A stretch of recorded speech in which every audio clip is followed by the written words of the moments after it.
इत्यादि विषयों पर नवीन गैलरी शुरू की जाएगी। इस पर 30 करोड़ रुपए व्यय होंगे। जोधपुर, कोटा एवं उदयपुर में 10-10 करोड़ रुपए की लागत से प्लेनेटोरियम का निर्माण कराया जाएगा। प्रसिद्ध अमेरिकी राष्ट्रपति फ्रैंकलिन डी रूजवेल्ट के अनुसार we can not always build the future for our youth but we can build our youth for the future. अर्थात हम सदैव अपने युवाओं के लिए भविष्य का निर्माण नहीं कर सकते, किंतु हम अपने युवाओं को भविष्य के लिए तैयार कर सकते हैं।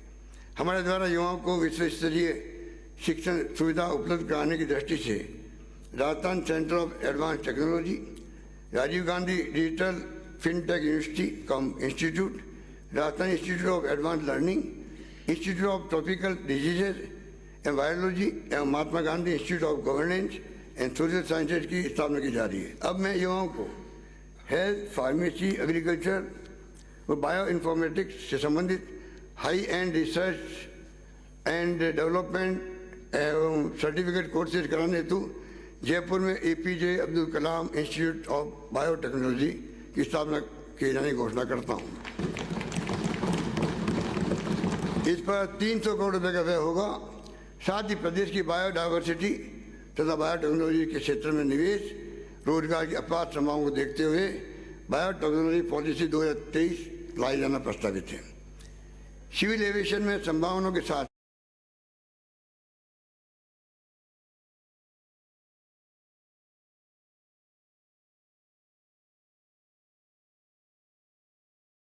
ड्रोन के बढ़ते प्रचलन को देखते हुए युवाओं की क्षमता विकास के लिए फुर्सतगंज अमेठी उत्तर प्रदेश में संचालित इंदिरा गांधी राष्ट्रीय उड़ान एकेडमी की तर्ज पर जयपुर में राजीव गांधी एविएशन यूनिवर्सिटी बनाए जाने की घोषणा करता हूं। इसके अंतर्गत pilot aircraft maintenance engineering, flight attendant, aviation management courses, simulator training एवं ड्रोन रिलेटेड समस्त ग्राउंड कोर्सेज भी शुरू किए जाएंगे। इस पर 350 करोड़ रुपये खर्च होंगे। प्रदेश में खनिज एवं पेट्रोलियम के क्षेत्र में अपार संभावनाओं को देखते हुए कोटा संभाग में राज्य सरकार के उपक्रम RSMML के सहयोग से माइनिंग यूनिवर्सिटी स्थापित करने की किया जाना प्रस्तावित है। साथ ही ILD स्किल यूनिवर्सिटी का नाम विश्वकर्मा स्किल यूनिवर्सिटी किया जाना प्रस्तावित है। इसके अतिरिक्त प्रदेश में उच्च शिक्षा के विस्तार हेतु राजकीय महाविद्यालयों कन्या महाविद्यालय खोले जाएंगे, जिसकी सूची में सदन के पटल पर रख रहा हूं।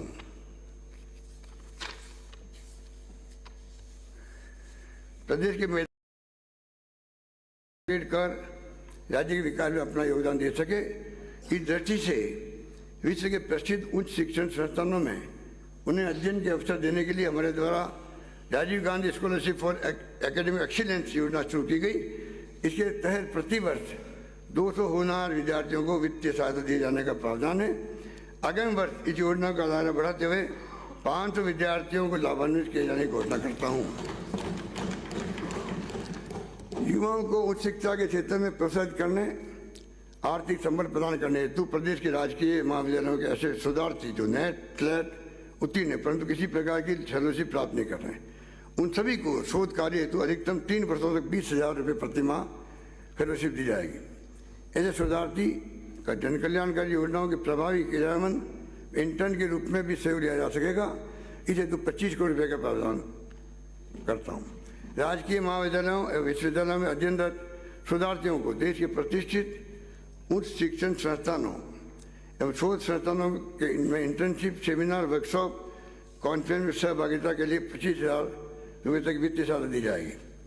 उच्च शिक्षा में गुणवत्तापूर्ण शिक्षण का शोध संवर्धन की दिशा में राजकीय महाविद्यालय के शिक्षकों को देश विदेश के प्रतिष्ठित संस्थानों में रिसर्च एवं ट्रेनिंग की सुविधा उपलब्ध कराने की दृष्टि से टीचर्स इंटरफेस फॉर एक्सीलेंस कार्यक्रम आरंभ किया जाना प्रस्तावित है। इसके अंतर्गत आगामी वर्ष 500 शिक्षकों को चयन किया जाएगा। उच्च शिक्षा के क्षेत्र में शैक्षणिक सुधार एवं ओरिएंटेशन हेतु जयपुर में फैकल्टी डेवलपमेंट एकेडमी स्थापित की जाएगी। इस पर 20 करोड़ रुपये का खर्च आ रहे हैं। राज्य में तकनीकी शिक्षा के विस्तार हेतु पॉलिटेक्निक महाविद्यालयों में विभिन्न ब्रांच पाठ्यक्रम शुरू किए जाएंगे, जिसकी सूची में सदन के पटल पर रख रहा हूँ। प्रदेश के युवाओं की शैक्षणिक विकास है, उनको तकनीकी क्षेत्र में अधिक से अधिक आत्मनिर्भर और रोजगार उन्मुख बनाने की दृष्टि से नवीन ITI खोले जाने के साथ साथ विभिन्न ट्रेड शुरू किए जाएंगे, जिनका पटल विवरण में सदन के पटल पर रख रहा हूँ।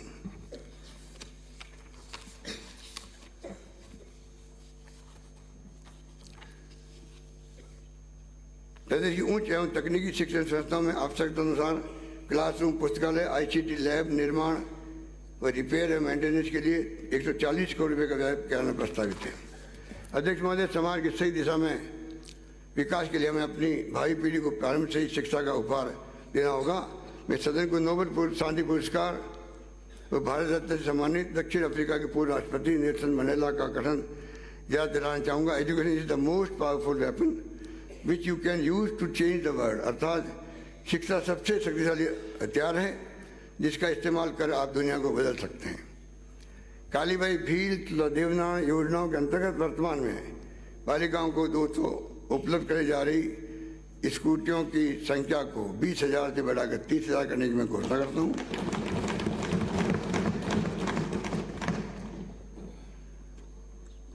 इन बालिकाओं को इलेक्ट्रिक स्कूटी ले जाने का विकल्प दिया जाना प्रस्तावित है। स्कूल शिक्षा की तर्ज पर उच्च शिक्षण संस्थानों में भी छात्राओं को अध्ययन के लिए आवास से महाविद्यालय आने जाने की सुविधा हेतु ट्रांसपोर्ट वाउचर स्कीम लागू की जाएगी।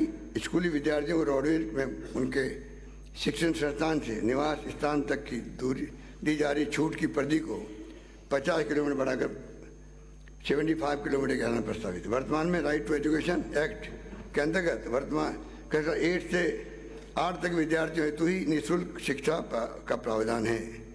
मेरे द्वारा पिछले बजट में राज्य सरकार के खर्च पर छात्राओं के लिए 9, 10, 11, 12 तक निजी विद्यालयों में निःशुल्क शिक्षा जारी रखने की व्यवस्था की गई थी। अब मैं छात्राओं के साथ ही छात्रों को भी RTE के तहत निजी विद्यालयों में प्रवेश लेने के उपरांत 1 से 12 तक की निःशुल्क शिक्षा उपलब्ध कराने का प्रावधान करने की घोषणा करता हूँ।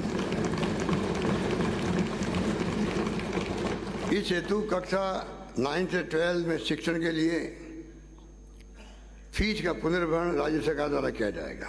इस पर 75 करोड़ रुपये का व्यय होगा। हमारा केंद्र सरकार से अनुरोध रहेगा कि वह हमारे निर्णय के अनुरूप ही RTE के अंतर्गत कक्षा 1 से 8 की स्थान पर 1 से 12 तक के लिए विद्यार्थियों के लिए प्रावधान करें। प्रदेश के मेधावी छात्र छात्राओं को उच्च शिक्षा ग्रहण करने हेतु प्रोत्साहित करने की दृष्टि से नेशनल टैलेंट सर्च एग्जाम की तर्ज पर टैलेंट सर्च एग्जाम स्कॉलरशिप प्रारंभ किए जाने की घोषणा करता हूँ। इसके अंतर्गत 10,000 मेधावी विद्यार्थियों को स्कॉलरशिप दी जाएगी।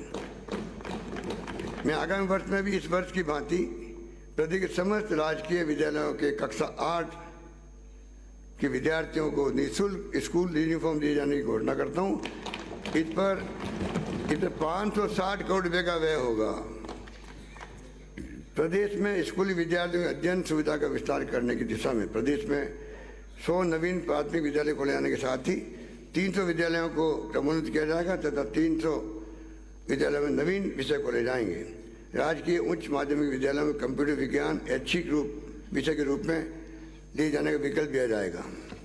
प्रत्येक ब्लॉक एवं मुख्यालय पर एक उच्च माध्यमिक विद्यालय में चारों संकाय कला, वाणिज्य, विज्ञान, कृषि की सुविधा उपलब्ध कराए जाने प्रस्तावित है। राजकीय विद्यालयों में आधारभूत ढांचे के सुदृढ़ीकरण एवं सुविधाओं के विस्तार हेतु प्रदेश के 358 शैक्षणिक ब्लॉकों पर विशेष जागरूकता वाले स्पेशली एबल्ड विद्यार्थियों हेतु लर्निंग एड सामग्री युक्त संदर्भ कक्षों का निर्माण कराया जाएगा। इस हेतु 40 करोड़ रुपये व्यय किए जाएंगे। विद्यालयों में आधारभूत संरचनाओं तथा जर्जर भवनों रिपेयर आदि के 200 करोड़ रुपये की लागत से कार्य कराए जाएंगे। अध्यक्ष महोदय, मैं आगामी वर्ष में शहरी तथा ग्रामीण क्षेत्रों में 1,000 Mahatma Gandhi English medium school और खोले जाने की घोषणा करता हूँ। साथ ही जिन विद्यालयों में 200 से अधिक विद्यार्थी अंग्रेजी माध्यम में शिक्षा प्राप्त करना चाहेंगे वहाँ भी प्राथमिकता से इंग्लिश मीडियम विंग प्रारंभ किया जाएगा। प्रदेश में विद्यालयों के छात्र छात्राओं के लिए छात्रावास आवासीय विद्यालय खोले जाएंगे, जिनकी सूची में सदन के पटल पर रख रहा हूं।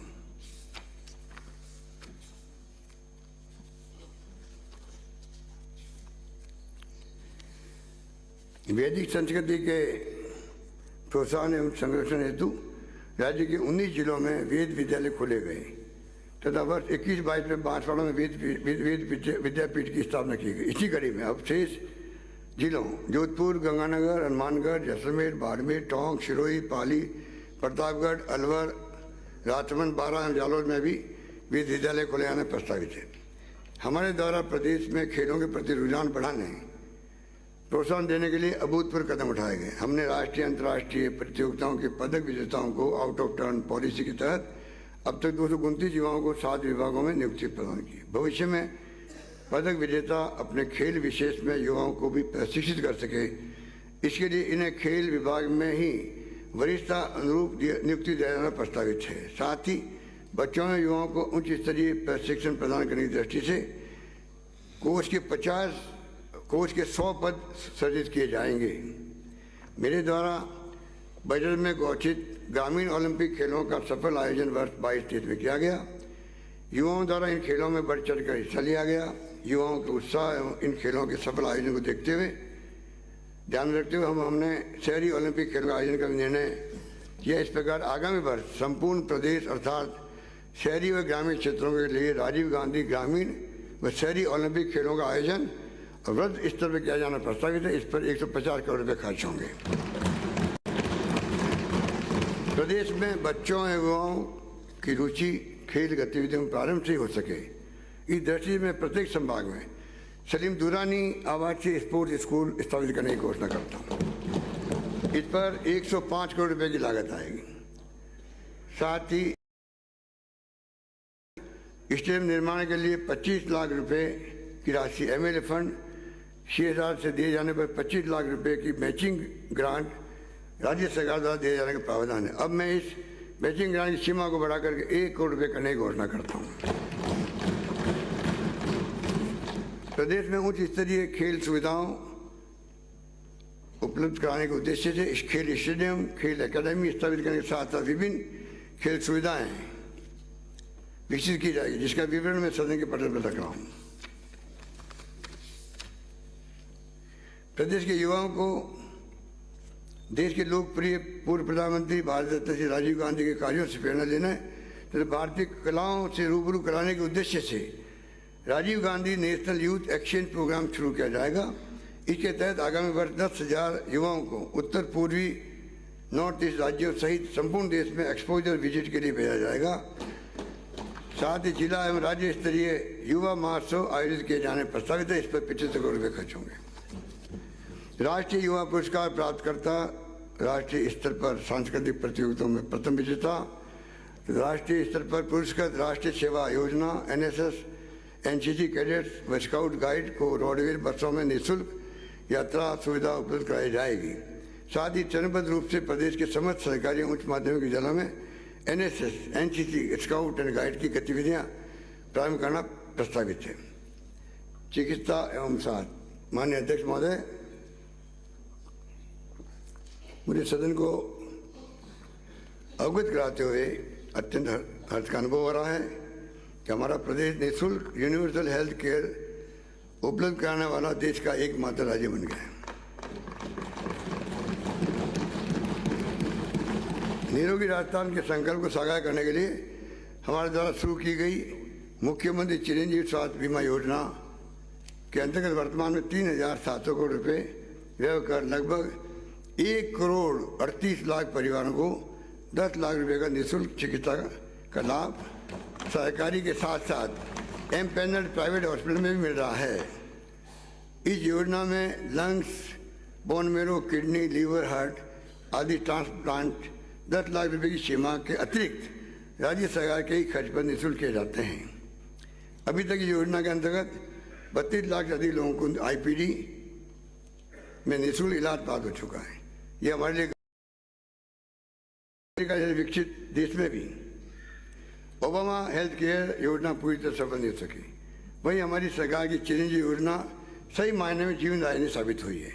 माननीय सदस्यों के साथ साथ प्रदेशवासियों को जानकर प्रसन्नता होगी कि अब मैं आगामी वर्ष से मुख्यमंत्री चिरंजीवी स्वास्थ्य बीमा योजना में प्रति परिवार बीमा राशि 10 लाख से बढ़ा के 25 लाख करने की घोषणा करता हूँ।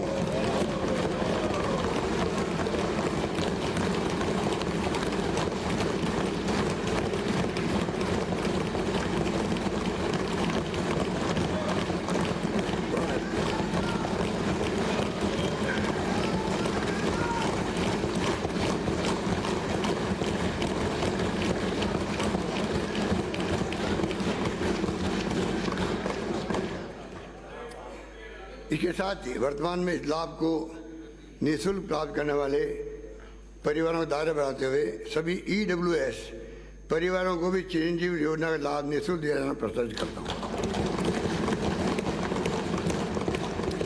सदन को जानकर प्रसन्नता होगी, खुशी होगी, हर्ष होगा कि मुख्यमंत्री निःशुल्क निरोगी राजस्थान योजना के माध्यम से हमने सरकारी चिकित्सा संस्थानों में OPD IPD को पूर्णतः निःशुल्क कर इसी वर्ष 3,50,00,000 से अधिक लोगों को लाभ प्राप्त हो चुका है। अब इस योजना का दायरा और बढ़ाते हुए रेफरल ट्रांसपोर्टेशन सुविधा का विस्तार कर 500 अतिरिक्त 104, 108 एम्बुलेंसेज उपलब्ध कराया जाना प्रस्तावित है। निःशुल्क जांच के अंतर्गत 56 जांचें जिले के साथ साथ ब्लॉक मुख्यालय स्थित सामुदायिक स्वास्थ्य केंद्रों पर भी प्रारंभ की जाएगी। योजना की गुणवत्ता सुनिश्चित करने के लिए वॉक इन कूलर एवं टेस्टिंग लैब की स्थापना सहित आवश्यक उपकरण उपलब्ध कराने के लिए 30 करोड़ रुपये का प्रावधान किया जाएगा। माननीय सदस्यों को याद होगा कि हमने मुख्यमंत्री चिरंजीवी दुर्घटना बीमा योजना के माध्यम से चिरंजीवी परिवारों को 5 लाख रुपये प्रति परिवार का निःशुल्क दुर्घटना बीमा किया था। परिवार में एक से अधिक मृत्यु होने की स्थिति में और अधिक संबल देने की दृष्टि से अब मैं परिवार की दुर्घटना बीमा राशि को 5 लाख से बढ़ाकर 10 लाख रुपये किए जाने का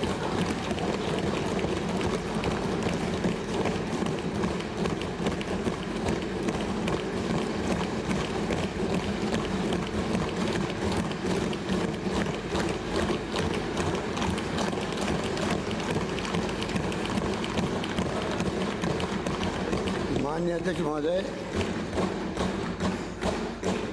अध्यक्ष महोदय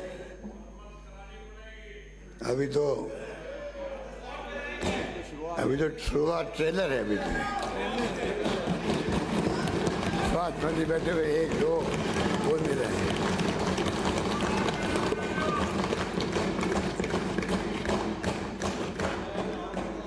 कोरोना के समय हमारे द्वारा oxygen beds, ICU, Neeku Piku सहित आवश्यक आधारभूत संरचनाओं के निर्माण के साथ साथ ऑक्सीजन प्रबंधन, कंसंट्रेटर एवं समस्त दवाइयों की निःशुल्क उपलब्धता करते हुए सभी चिकित्सक, पैरामेडिकल साथियों, अन्य कार्मिकों को आमजन के सहयोग से की गई चिकित्सा व्यवस्था को सभी ने सराहा। किंतु अभी भी कई लोगों को पोस्ट कोविड कॉम्प्लिकेशन के रूप में cardiac disease, respiratory distress, diabetic, mental stress एवं फिजिकल फटीग आदि का सामना करना पड़ रहा है। इस क्रम में अभी भी सभी प्रदेशवासियों को सजग रहने का आग्रह करता हूँ। माननीय सदस्यों को जानकर प्रसन्नता होगी, अब मैं राजस्थान स्वास्थ्य विज्ञान विश्वविद्यालय RUHS के अधीन centre for post Covid rehabilitation centre स्थापित करने की घोषणा करता हूँ। साथ ही post Covid respiratory complication, silicosis, COPD, asthma आदि से संबंधित एडवांस रिसर्च एवं treatment institute of respiratory disease बनाया जाना प्रस्तावित है। इस पर 125 करोड़ रुपये खर्च होंगे। पोस्ट कोविड सिम्टम में से एक प्रमुख लक्षण मानसिक अवसाद, डिप्रेशन, मेंटल स्ट्रेस का भी रहा है। इसके साथ ही वर्तमान युग में अपने जीवन की कठिनाइयों से जुड़ने के कारण कई व्यक्ति समस्या का सामना कर रहे हैं। विशेषकर शिक्षा व रोजगार हेतु विभिन्न प्रतियोगी परीक्षाओं की तैयारी करने वाले युवाओं में ये समस्या दिन प्रतिदिन बढ़ती जा रही है।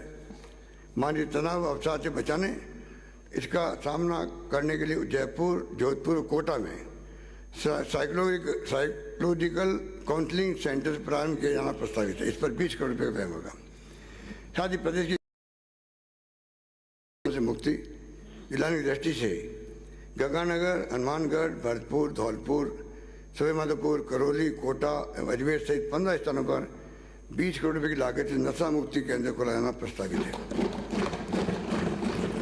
हमने यूनिवर्सल हेल्थ केयर योजनाओं के क्रियान्वयन के साथ साथ पूरे प्रदेश में चिकित्सा के आधारभूत ढांचे को अत्यधिक सुदृढ़ किया है। आज प्रदेश के 30 जिलों में मेडिकल कॉलेज खोल रहे हैं। मात्र 3 जिले प्रतापगढ़, जालोर, राजसमंद में ही सरकारी मेडिकल कॉलेज स्वीकृत नहीं है। इन जिलों के लिए हमने बार बार आग्रह करने पर भी केंद्र सरकार द्वारा स्वीकृति नहीं दी गई। अब मैं इन 3 जिलों में राज्य के खर्चे से मेडिकल कॉलेज खोले जाने की घोषणा करता हूं।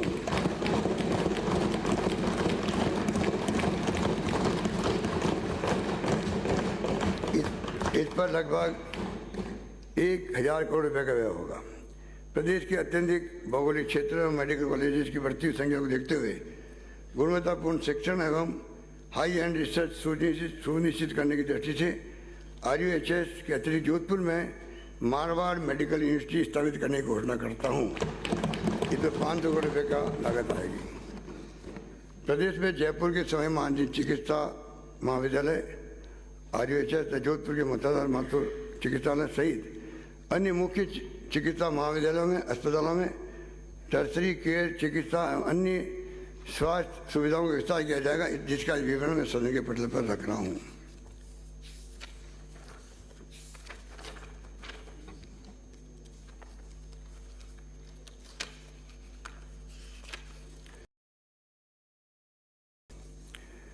माननीय अध्यक्ष महोदय, आम जन को बेहतर स्वास्थ्य सेवाएं उपलब्ध कराना हमारा प्राथमिकता। माननीय सदस्यों द्वारा अपने अपने क्षेत्र की आवश्यकताओं से मुझे अवगत कराया। इनकी मांगों को देखते हुए चिकित्सा सुविधाओं के विस्तार एवं आधार मैं इनके साथ ही उप जिला अस्पताल, सामुदायिक स्वास्थ्य केंद्र, प्राथमिक स्वास्थ्य केंद्र, उप स्वास्थ्य केंद्र, सैटेलाइट अस्पताल व क्रमोन्नत किए जाएंगे, जिनकी सूची मैं पटेल पर रख रहा हूँ। माननीय अध्यक्ष महोदय, हमारा द्वारा आयुर्वेद वेलनेस पर्यटन को बढ़ावा देने के उद्देश्य से प्राकृतिक वातावरण ठहरने की सुविधा के साथ international centre of excellence in panchakarma Jodhpur खुला गया है। इसी तर्ज पर आयुर्वेद, योग, नेचुरोपैथी एकीकृत महाविद्यालय चाकसू जयपुर में भी 50 करोड़ की लागत से centre of excellence in panchakarma खोला जाएगा। वर्तमान में 124 आयुर्वेदिक चिकित्सालय में से 52 चिकित्सालयों में ही पंचकर्म की सुविधा उपलब्ध कराई जा रही है। इस सुविधा की व्यापक पहुंच हेतु शेष 72 आयुर्वेद चिकित्सालयों में भी चरणबद्ध रूप से पंचकर्म केंद्रों की स्थापना की जाएगी। राज्य में आयुष चिकित्सा को बेहतर बनाने के उद्देश्य से डॉक्टर सर्वपल्ली राधाकृष्णन राजस्थान आयुर्वेद विश्वविद्यालय जोधपुर के परिसर में यूनानी महाविद्यालय, बालोतरा बाड़मेर में यूनानी चिकित्सालय, चिकित्सा का एकीकृत महाविद्यालय, भरतपुर में होम्योपैथिक महाविद्यालय व बालोतरा बाड़मेर में होम्योपैथिक चिकित्सालय तथा रावता चिड़ावा झुंझुनू में आयुर्वेद, इंदौर करौली में आयुष चिकित्सालय खोले जाएंगे। साथ ही राजकीय आयुर्वेद औषधालय को अश्रेणी औषधालय में क्रमोन्नत किया जाएगा। समित ब्लॉकों में उपलब्ध कराई जाएगी। समित ब्लॉकों पर सड़क सुरक्षा, ये हमारे लिए चिंता का विषय है। संपूर्ण देश में सड़कों पर यातायात आवागमन बढ़ने के साथ साथ ये बहुत दुखद का विषय है।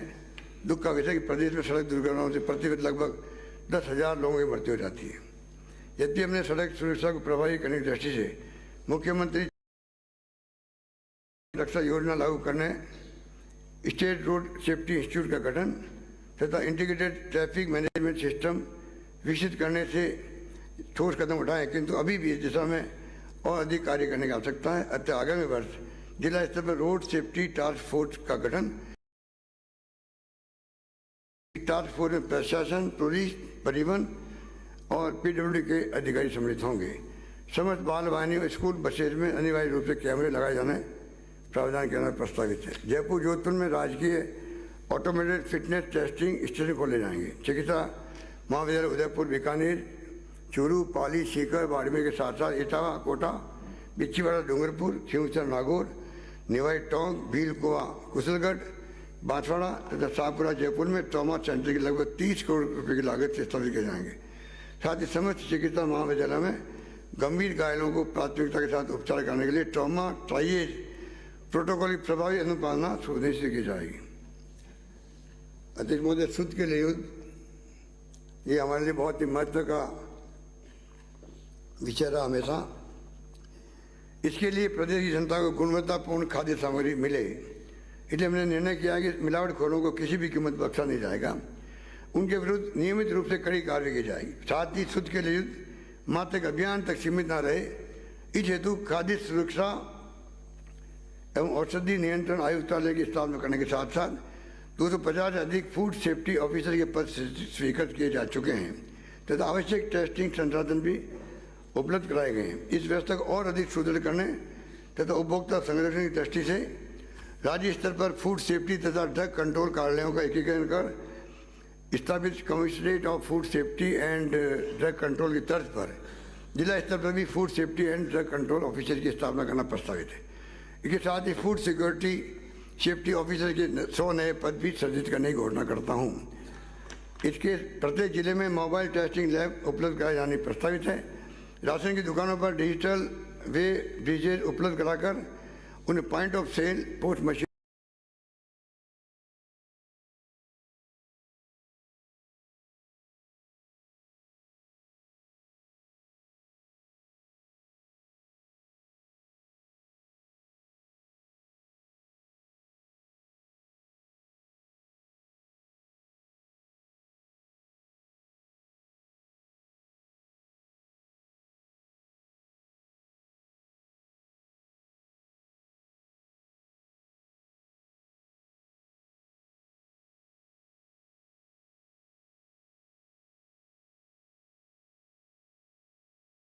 इस विडंबना का सामना हमारा देश ही नहीं कर रहा है, अपितु अमेरिका जैसे विकसित देश में भी पूंजीवादी विचारधारा सामरिक सुरक्षा के विरोधी करते रही है। वहाँ भी लोकतंत्र विश्वास रखने वालों ने ऐसी विचारधारा का सामना कर सामरिक सुरक्षा योजनाओं को निरंतर जारी रखा।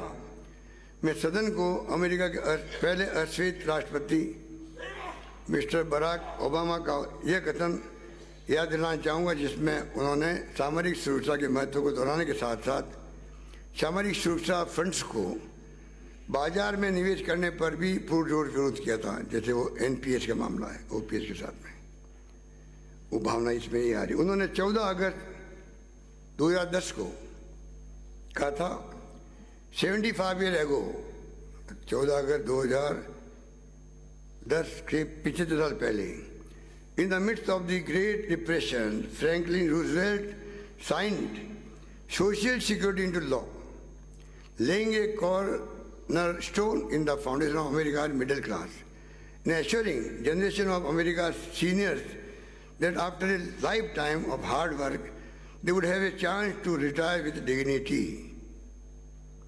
We have an obligation to keep that promise. आगे कहते हैं ओबामा साहब, we have an obligation to keep that promise जो Mr.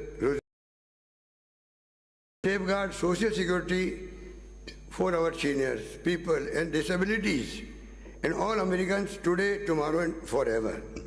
One thing, आगे कहते हैं Mr. Obama, one thing we cannot afford to do, though it is privatized social security, an ill-conceived idea that would add trillions of dollars to our budget deficit while trying your benefit to the whims of Wall Street, जैसे बॉम्बे में share market है, wall street कहलाती है America में, Wall Street traders and the ups and downs of the stock market.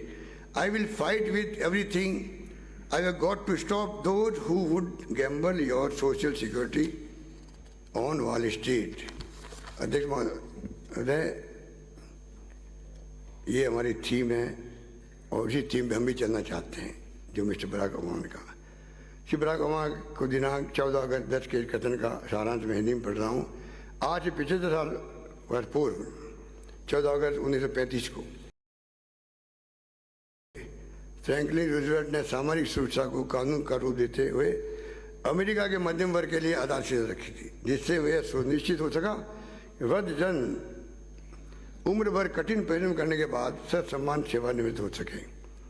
Barack Obama आगे कहते हैं, इस आश्वासन को निभाना हमारी जिम्मेदारी है, जिससे हमारे बुजुर्ग, दिव्यांग और समस्त देशवासियों को सर्वदा सामरिक सुरक्षा प्राप्त हो सके। हम किसी भी सूरत में सामरिक सुरक्षा को निजी क्षेत्र को नहीं सौंप सकते। ये एक बिल्कुल गलत सोच है। इससे तो हम अरबों डॉलर बजट घाटा बढ़ाने के साथ साथ बेनिफिट की राशि को स्टॉक मार्केट की अनिश्चितता से जोड़ देंगे, जैसा अभी वो हमारे देश में भूचाल आया हुआ है अडानी साहब के केस को लेके। वही मैंने इसीलिए ओपीएस लागू किए। माननीय सदन को कहना चाहूँगा, ओपीएस की भावना यही थी जो 75 साल पहले कहा गया है। आगे कहते हैं हमारे साहब, इस आश्वासन को निभाना हमारी जिम्मेदारी, जिससे हमारे बुजुर्ग दिव्यांग समस्त देशवासियों को सर्वदा सामरिक सुरक्षा प्राप्त हो सके।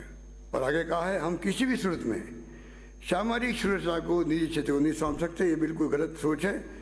इससे तो हम अरबों डॉलर बजट घाटा बढ़ाने के साथ साथ बेनिफिट की राशि को स्टॉक मार्केट की अनिश्चितता से जोड़ देंगे।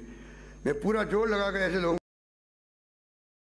सुरक्षा को बाजार के बदले में जाती है। यही बात जो है, यही बात मैं आपको हमें कि हम भी हमारे कर्मचारियों को एनपीएस के माध्यम से स्टॉक मार्केट की बढ़ते नहीं छोड़ेंगे। यही भाव इसके अंदर। इसलिए माननीय सदन को याद दिलाना चाहूँगा कि अमेरिकी राष्ट्रपति और व्यक्त विचारों के समान ही कार्मिकों की सामरिक सुरक्षा अर्थात पेंशन हेतु अंशदान को एनपीएस नेशनल पेंशन स्कीम योजना के अंतर्गत बाजार में निवेश कर होने वाले रिस्क को देखते हुए ही मेरे द्वारा पिछले बजट में ओपीएस ओल्ड पेंशन स्कीम लागू करने का निर्णय लिया गया था। हाल ही में एलआईसी जैसे भारत सरकार के उपक्रम में के शेयर प्राइस में भी हमारे ओपीएस लागू करने के निर्णय को सही साबित कर दिया। मैं सदन के माध्यम से पुनः माननीय प्रधानमंत्री जी से संपूर्ण देश में कार्मिकों के लिए ओपीएस लागू करने का आग्रह करना चाहूँगा। हमारी सरकार ने हमेशा राष्ट्रपिता Mahatma Gandhi society can be found in law how it treats its most vulnerable members, अर्थात समाज की सच्ची प्रगति इस बात में नहीं है वह अपने सबसे कमजोर सदस्यों के साथ कैसा व्यवहार करता है को अपनी नीतियों का केंद्र बिंदु बनाया है। हमारा मानना है कि वंचित वर्गों को सामरिक सुरक्षा प्राप्त होना उनका हक है। इसी कारण केंद्र की हमारी यूपीए सरकार द्वारा राइट बेस्ड लॉ जैसे MNREGA RT food security act के माध्यम से सामाजिक सुरक्षा योजनाएं लागू की गई थी। डॉक्टर मनमोहन सिंह के नेतृत्व वाली केंद्र सरकार की ऐसी नीतियों के कारण ही तत्व समय की वैश्विक मंदी ग्लोबल रिसेशन की मार से आम आदमी बच पाया। जैसा कि माननीय सदस्यों को विदित है, जहां राज्य सरकार द्वारा 9,000 करोड़ रुपये वार्षिक व्यय कर 90 लाख से अधिक लाभार्थियों को सामरिक सुरक्षा पेंशन दी जा रही, वहीं केंद्र सरकार द्वारा केवल 10 लाख व्यक्तियों को ही मात्र 200 से 300 रुपये प्रति माह पेंशन देते हुए सिर्फ 300 करोड़ रुपये वार्षिक व्यय किए जा रहे हैं। इसी प्रकार सभी राज्यों में पेंशन सहित सामरिक सुरक्षा योजनाओं की स्थिति अलग अलग है। हाल ही मैंने पत्र लिखकर माननीय प्रधानमंत्री जी से मांग की है कि संपूर्ण देश के लिए सामरिक सुरक्षा योजनाओं को कानून लाते हुए एक रूपता के साथ में लागू करने की व्यवस्था करें। जहाँ एक और हमने केंद्र सरकार से मांग की है, वहीं हम पहल करते हुए राजस्थान में ऐसा कानून लाना मैं प्रस्तावित कर रहा हूँ जिससे जरूरतमंद व्यक्तियों परिवारों को एंटाइटलमेंट बेस्ड सोशल सिक्योरिटी प्राप्त हो सके। इस दृष्टि से मैं राज्य सरकार द्वारा प्रायोजित शहरी एवं ग्रामीण रोजगार गारंटी के साथ पेंशन योजना को समावेश करते हुए कानून बनाकर पात्र परिवारों के लिए आगामी वर्ष से Mahatma Gandhi minimum guarantee scheme योजना लागू करने की घोषणा करता हूँ। इस योजना के प्रदेश के सभी परिवारों को 125 दिवस प्रतिवर्ष की रोजगार गारंटी तथा वृद्ध दिव्यांग एकल महिला होने की स्थिति में न्यूनतम 1,000 रुपये महीने की पेंशन प्राप्त हो सकेगी। इस हेतु आगामी वर्ष 2,500 करोड़ रुपये का अतिरिक्त प्रावधान किया जाएगा।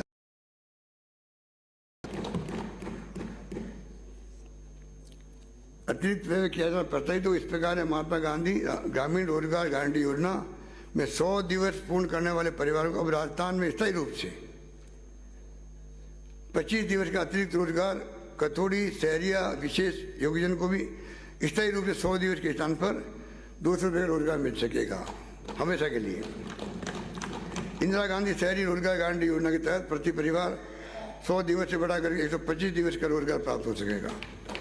सामाजिक सुरक्षा पेंशन के समस्त लाभान्वितों को आगामी वर्ष से न्यूनतम 1000 रुपये प्रतिमाह पेंशन दिए जाने से 75 वर्ष तक की उम्र के तमाम समस्त लगभग 77 लाख लाभार्थियों को, मैं वापस पुनः पढ़ रहा हूँ, सामाजिक सुरक्षा पेंशन के समस्त बेनिफिशियरीज को आगामी वर्ष से न्यूनतम 1000 रुपये प्रतिमाह पेंशन दिए जाने से 75 वर्ष तक की उम्र के समस्त लगभग 77 लाख लाभार्थियों को वर्तमान में 500 साढ़े 700 रुपये की बजाय 1000 रुपये पेंशन मिल सकेगी। जैसा विदित है, हमारी संवेदनशील सरकार ने वर्ष 19 में 6 वर्षों के बाद में पेंशन राशि में वृद्धि की थी। लंबे समय तक पेंशन राशि नहीं बढ़ने के कारण पेंशनर को होने वाली समस्या के निराकरण की दृष्टि से हर वर्ष परमानेंट 15% स्वतः वृद्धि किए जाने की प्रावधान की मैं घोषणा कर रहा हूँ। वर्तमान में ओला, उबर, स्विगी, जोमेटो, अमेजोन आदि कंपनियों ने युवा कार्मिकों को सुविधा पर ट्रांजेक्शन के आधार पर जोड़ रखा है। ऐसे कर्मियों को गीग वर्कर्स कहते हैं। संपूर्ण विश्व के साथ ही प्रदेश में भी गीग इकोनॉमी का दायरा बढ़ता जा रहा है। आज प्रदेश में इनकी संख्या लगभग 3-4 लाख हो चुकी है। इन गीग वर्कर्स के लिए सामाजिक सुरक्षा की कोई व्यवस्था ये बड़ी कंपनियां नहीं करती। ऐसे वर्कर्स को शोषण से बचाने का संबल प्रदान करने की दृष्टि से मैं गीग वर्कर्स वेलफेयर एक्ट लाना प्रस्तावित करता हूँ। इसके अंतर्गत गीग वर्कर्स वेलफेयर बोर्ड की स्थापना के साथ साथ 200 करोड़ रुपए की राशि से gig workers welfare and development fund के गठन की घोषणा करता हूँ। माननीय सदस्यों को जानकर खुशी होगी कि नई पहल करते हुए मैं पंजीकृत श्रमिकों एवं स्ट्रीट वेंडर के परिवारों के 25 से 60 वर्ष के सदस्यों को हॉस्पिटलाइज होने के दौरान उनकी दैनिक मजदूरी समाप्त होने पर रोजमर्रा की आवश्यकता पूरी करने के लिए 100 करोड़ रुपए की राशि से मुख्यमंत्री चिरंजीव श्रमिक संबल योजना लागू करने की मैं घोषणा करता हूँ। इसके अंतर्गत बिना किसी प्रार्थना पत्र के ऑटो डीबीटी के माध्यम से 7 दिवस तक 200 रुपये प्रतिदिन की सहायता देना प्रस्तावित है। प्रदेश में छात्रों, श्रमिकों, निम्न आय वर्ग के जन सामान्य को सस्ती दर पर गुणवत्तापूर्ण भोजन उपलब्ध कराने हेतु शहरी क्षेत्रों के लिए हमने इंदिरा रसोई योजना प्रारंभ की थी। आज लगभग 1000 इंदिरा रसोई है, पर मात्र 8 रुपये भोजन की थाली ससम्मान उपलब्ध होती है। इस योजना की लोकप्रियता को देखते हुए आगामी वर्ष से इंदिरा रसोइयों का ग्रामीण कस्बों में भी विस्तार करते हुए इनकी संख्या बढ़ाकर 2000 करने की घोषणा करता हूँ।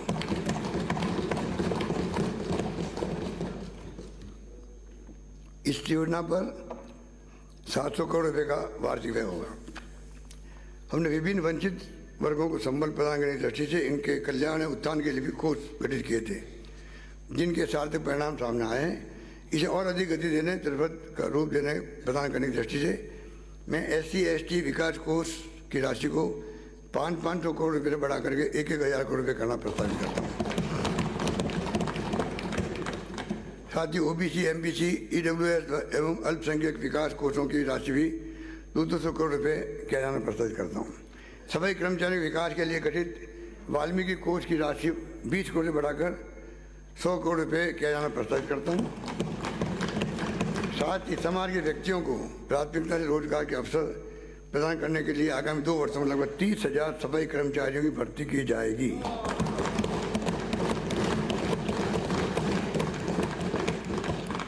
अनुसूचित क्षेत्र TSP के निवासियों के समग्र विकास के लिए पैसा act 96, panchayat extension of scheduled area act तथा फॉरेस्ट राइट एक्ट 2006 के प्रभावी क्रियान्वयन हेतु हमने कई कदम उठाए। आज भी जनजातीय क्षेत्र में अधिक से अधिक सामुदायिक पट्टे फॉरेस्ट राइट दिए जाने की आवश्यकता है।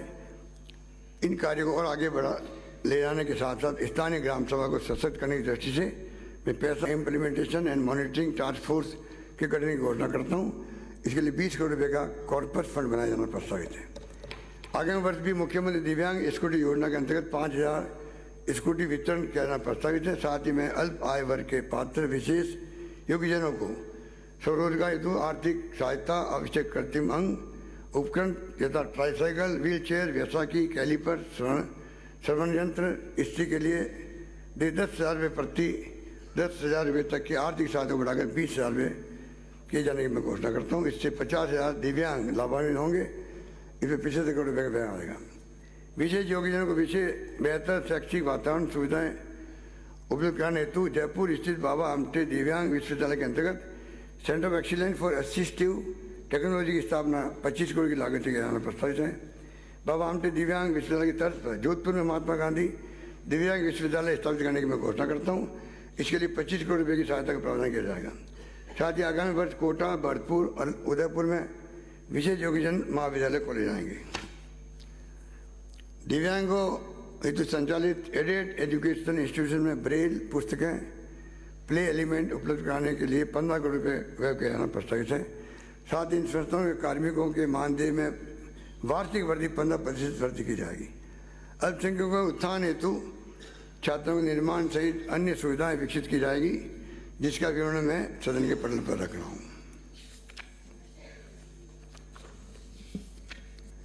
माननीय अध्यक्ष महोदय, स्वामी विवेकानंद ने कहा था, यदि महिलाओं की दशा नहीं सुधारी गई तो विश्व के कल्याण की कोई संभावना नहीं है, क्योंकि किसी भी चिड़िया के लिए एक पंख से उड़ना संभव नहीं है। साथ ही सर्वविदित है कि दूरगामी और सस्टेन प्रभाव के लिए किसी भी देश प्रदेश की सफलता महिलाओं और बच्चों पर निर्भर करती है। हमने इसी उद्देश्य से 1000 करोड़ रुपये की इंदिरा महिला शक्ति IM शक्ति कोष का गठन कर उड़ान, इंदिरा मातृत्व योजना, पोषण व महिला उद्यम प्रोत्साहन जैसी विभिन्न योजनाएं प्रारंभ की है। महिलाओं को सामाजिक व आर्थिक रूप से आत्मनिर्भर बनाने हेतु मैं महिला निधि के माध्यम से स्वयं सहायता समूह के सदस्यों को उपलब्ध कराए जाने वाले 1 लाख रुपए तक के ऋण पर 8% ब्याज अनुदान देने की घोषणा करता हूँ। साथ ही 5 लाख नए परिवारों को स्वयं सहायता समूह में जोड़कर लाभान्वित किया जाना प्रस्तावित है। आगामी वर्ष स्वयं सहायता समूह की महिलाओं को 800 करोड़ रुपए का ऋण उपलब्ध कराते हुए रिवॉल्विंग फंड व कम्युनिटी इन्वेस्टमेंट फंड के लिए 200 करोड़ रुपए का प्रावधान किया जाएगा। प्रदेश में आंगनबाड़ियों में सुविधाओं के विस्तार एवं बच्चों के शारीरिक व मानसिक विकास की दृष्टि से मैं 8000 आंगनबाड़ी, 2000 मिनी आंगनबाड़ी केंद्र को ले जाने की घोषणा करता हूँ। इस हेतु 320 करोड़ रुपए का व्यय किया। कक्षा 1 से 8 तक के सरकारी स्कूल के लगभग 70 लाख विद्यार्थियों को 2 सेट यूनिफॉर्म प्रतिवर्ष उपलब्ध कराने का निर्णय लिया है। इसी क्रम अब मैं आंगनबाड़ी केंद्रों पर पंजीकृत 3 से 6 वर्ष के 17 लाख से अधिक बच्चों के लिए भी आगामी वर्ष में 2 सेट यूनिफॉर्म देने की घोषणा करता हूँ। इस पर लगभग 180 करोड़ रुपए खर्च होंगे। आंगनबाड़ी के बच्चों की नियमित शारीरिक व जांच पोषण संबंधी आवश्यक उपकरण उपलब्ध कराने के लिए 70 करोड़ रुपए का प्रावधान किया जाएगा। जनजातीय क्षेत्रों में शिक्षा को बढ़ावा देने के लिए 250 माहवारी केंद्र खोले जाना प्रस्तावित है।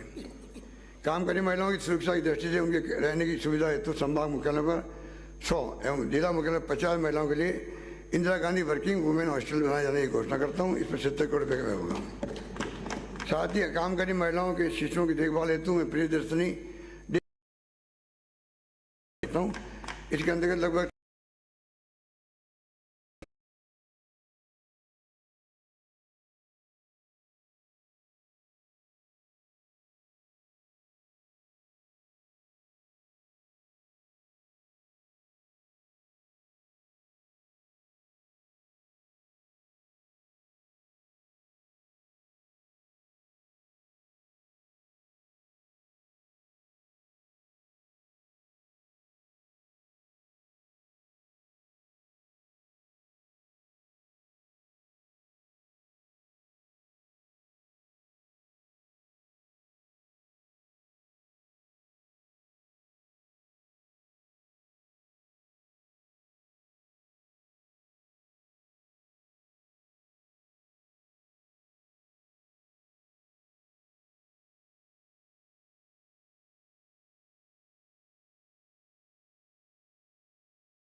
डे केयर सेंटर खोलना प्रस्तावित करता हूँ।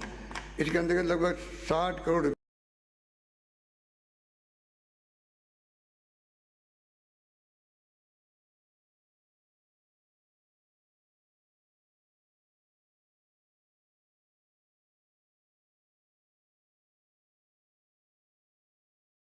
माननीय अध्यक्ष